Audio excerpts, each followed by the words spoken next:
Nag-sorry na si Papa C, pero hindi mo pa rin siya kayang tanggapin. Hindi naman ganun kadali yun, Faye.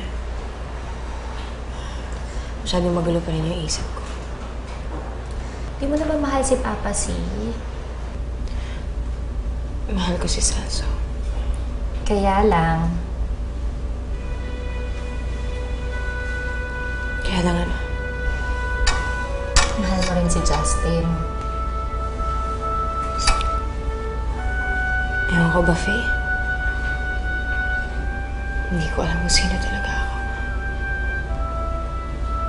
Si Andrea ba o si Lorraine?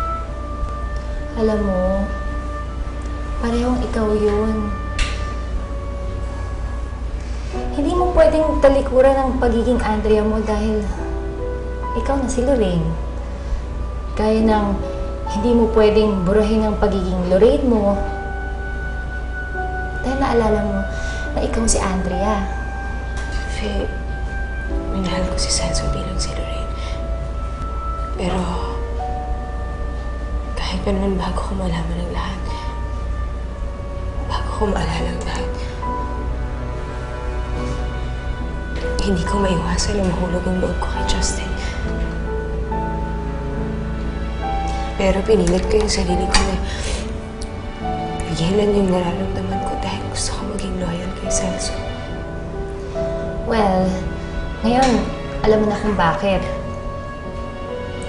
Kahit hindi pa siya naalala ng utak mo, siguro, naalala siya ng puso mo. At ngayon, naalala mo na ang lahat. Naalala ko kung paano ko siya minahal.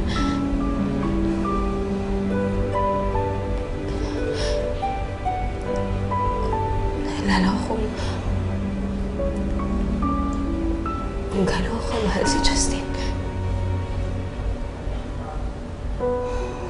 Mahal na mahal ni Andrea si Justin. Pero ang tanong, sino ka? At sino gusto mo maging?